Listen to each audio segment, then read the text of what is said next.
Today's guest is someone I've wanted to have a proper conversation with for a long time. Met him a few times. Once went on his most famous show. He's been the editor of Private Eye since 1986. He's been on Have I Got News For You since 1990. Never missed an episode. Very interesting man. Please welcome Ian Hislop.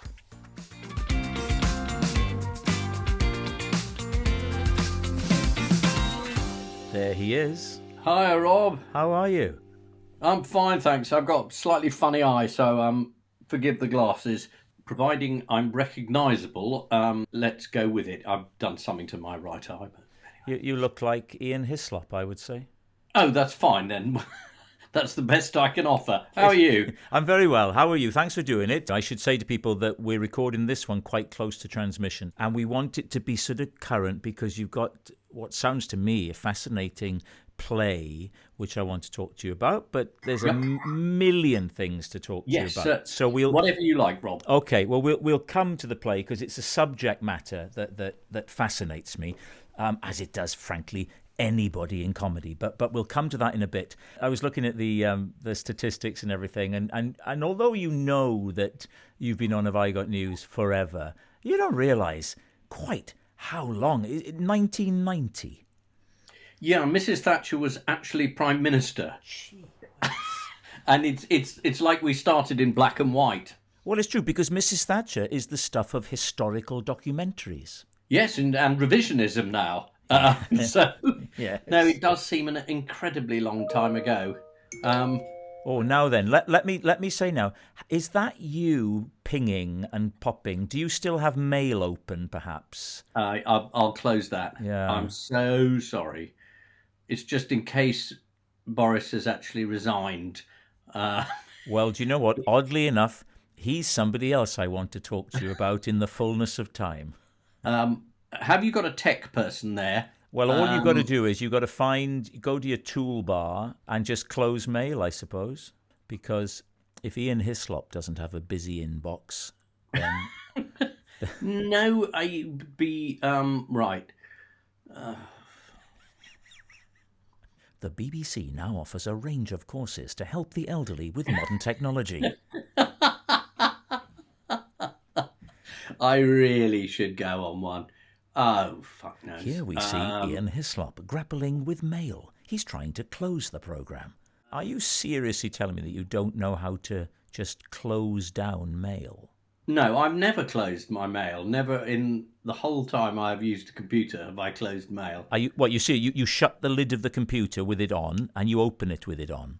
Yeah. Wow, that's the sort of thing my wife does. It drives me crazy. No, this is going well. I really haven't a clue, Rob. Tell you what we'll do. We will view the pings and the pongs as a beautiful Phil Spector remix. and that ages me, doesn't it? So Mrs. Thatcher was in power, good God, when you started. Let me give you a very straightforward question. This interests me. How have the politicians that come on evolved or changed? I'm thinking particularly about kind of media awareness since you started. Yeah. Well, in the very early days, it was considered very bad form for anyone to come on. So it's very difficult to get people. And essentially, you could only get people who were desperate or in need of rehabilitation. And in the very early days, we used to get trade union leaders on. We had people like Norman Willis came on, thinking it was time that the unions reformed and reconnected with a more popular audience. So it was very tentative to start with. And these were quite sober figures. And the idea of that being in politics you had to be funny hadn't really caught on yet. And then over the years, a lot of people tend to come on if they think they can win their argument on primetime telly. Often that turned out not to be the case, which is obviously the most amusing ones for us. It's interesting you say it was before politicians had started to be funny. Yeah, when I think back to my childhood, you'd see a politician on the television.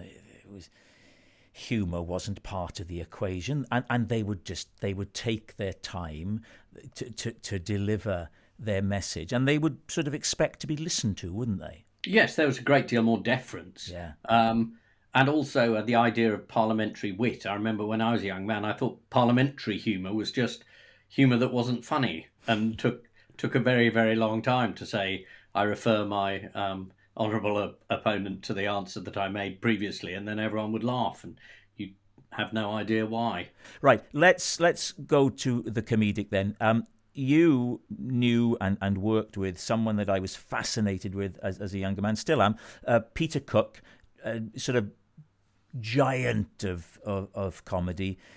Tell me about him and how you got to know him. Well, Peter Cook was, for about 20 odd more years, the proprietor of Private Eye. He actually owned the magazine. This had happened because the magazine had gone bankrupt in the early 60s, unsurprisingly. Peter Cook then was a famous television star and had some money, and he guaranteed the overdraft for a couple of issues of the printing of the magazine, and for that he became the owner of most of the shares, which was a fairly brilliant investment by Peter. So he was the owner of Private Eye, and when I was a student, I ran a satirical magazine at college in the desperate hope of being funny, and it gave me the excuse to interview my heroes in the middle. Peter Cook was one of them, and I went to interview him. Where did you meet him? We met in North London at an Italian restaurant just around from where he lived. Oh, yes, yes. He used to do a few things in there. I think that there's an interview with him and Dudley from about 1973 with Mavis Nicholson. And I think that, or maybe when they got together in the 80s again, but I think he did a few things at that restaurant. Yes, I think it was a sort of office for him. Yeah.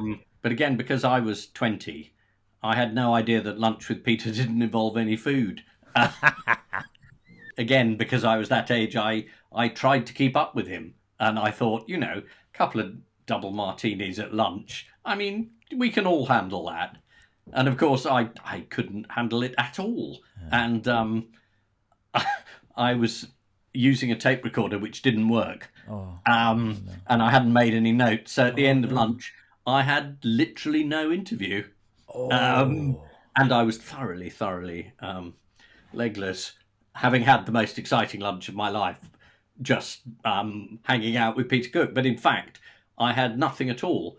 And I had to write back to him and say, I've lost the entire interview. Can I come and interview you again sometime? And what did he say? He was very generous about it. So he gave me an hour when I wrote some things down. So he was incredibly funny and generous. I later found myself working with him because it was one of the stepping stones to getting a job at Private Eye, was actually meeting Peter, because he recommended me to the editor, Richard Ingram's, yes, and said, I've met this thing, he's quite funny, why don't you have a look at him? Working with Peter was that very strange experience of thinking, I basically used to listen to records of Beyond the Fringe that my parents had bought in 1960.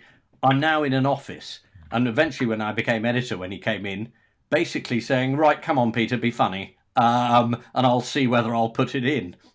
God. Which is a great turnaround in life. First of all, you worked for Private Eye. You didn't go straight in as editor, obviously. No. I worked for them, and I wrote jokes, and I did journalism for them. And then about 5 years after I just got a foot in the door and I'd hung around in the way that you do, Richard Ingram decided to leave, and he offered me the job. Oh, right. So it was him. He passed the king, anointing the new king as he leaves. There was a sword and a stone, and there was a bit of a initial problem. No, and then I took over, and then I can see now there was a huge stink, 'cause a lot of middle-aged men thought, "What on earth are you doing, giving this boy the editorship? It should be me." And now that I'm a sort of middle-aged man, yes, I'm rather older than that now, I can see their point. But at the time, Richard Ingram said, would you like to take on the job of this satirical magazine? It's very successful, become very associated with me, and it's very difficult to do. And I said, yes, fine. One is ridiculous then. Okay, so Spike Milligan. Now, there is a sort of link here, because my friend Nick Newman and I have written this play about Spike Milligan. And we found out during the research for it that when Peter Cook was a schoolboy, he was 16, he wrote a script which he sent to the BBC. Yeah. The person at the BBC said, this script is completely brilliant, but it is essentially a Goon Show script. And I can't believe that a 16-year-old has written this. And he sent the script to Spike. Spike Milligan then invited the teenage Peter Cook to come and have lunch with him. Wow, I don't think I've heard that story. Was that out there? No, I mean, I had no idea. And it explains the collaboration later, because Spike appeared in Peter's shows and Peter put Spike in his films, and the two of them had a sort of huge mutual respect. I mean, I think based on, and Peter would always say, you know, Spike Milligan was the most enormous influence on me. Yeah. So tell us about the play. What part of his life does it address? This is for your younger viewers, which is specifically why I agreed to come on this podcast, is that I feel that Spike Milligan and his colleagues in this 1950s radio show, The Goons, by the time most people were aware of them, they were old men, and Harry Seacombe was on Songs of Praise, and Spike was getting crosser and crosser in his various campaigns and vendettas and furies. And Peter Sellers had become an incredible film star, and they'd made a lot of bad choices and became a rather sort of less good film star. So there was a sort of a sense in which they'd become known for their later life, and not what they were originally known for. And Nick and I really wanted to go back and say, you really should have a look at Spike Milligan when he was writing The Goons. And he wrote 3/4 of it. You know, he was an incredible force. These were four men who came out of the Second World War. They were all in the army. They were all working class. They all were given just a touch of showbiz at the end of the war when they were touring and performing. And then they arrived in London.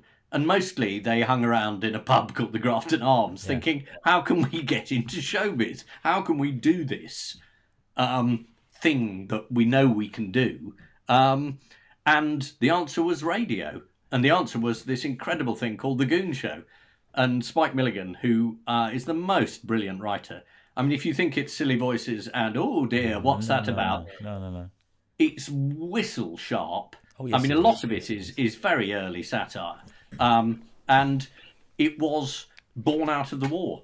The play does it all better, and with jokes, most of which we've taken from him. So they are very. So have you? So you recreate real Goon jokes, scripts, etc., etc. And we just try and tell the story of the first couple of years from when they started doing it to when they were a huge sort of national success. So it's a very upbeat show, and it's about.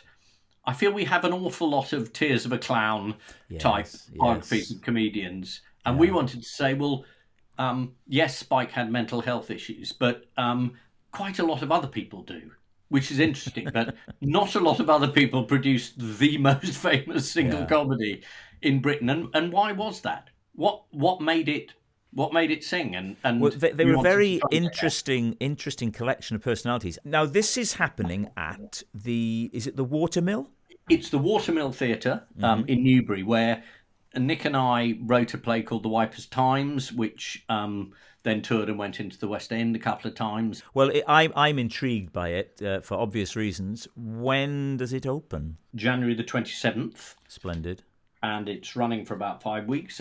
It may well be running somewhere else after that. I will say that at the same time as it running there, Rob Brydon is on tour with a band doing a show of songs and laughter. And if a family household... We're not going to get an audience then, are we? If a family household only had the budget for one show, I couldn't in all conscience. But let's say for the household that can afford 2 nights out, then please, yes. What a pleasure to talk to you, Ian. This is the longest we've spent in each other's company. I've thoroughly enjoyed it. Yeah, no, and a real pleasure. And I've just... I don't get to ask you anything, which is quite annoying, really. Because I'd like to hear more about Would I Lie to You apart from that. And And then I'd like to ask, when do we get another Gavin and Stacey? Which is, again, the question you won't answer because it's so boring and everyone asks it, and all those sorts of things. But as it is... Do you watch that then? Do you watch Gavin and Stacey?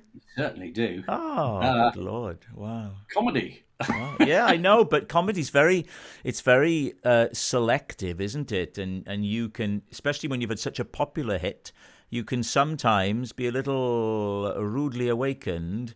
When people don't care. No, I always get people who say, oh, is that still on? Oh. All right, listen, Ian, thank you.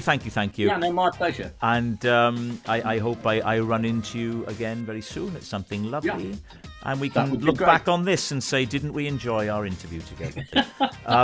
Really nice to spend time with you, Ian. Good luck with the play, and I hope I see you soon. Yeah, thanks you. a lot, Rob. Thank you. Bye.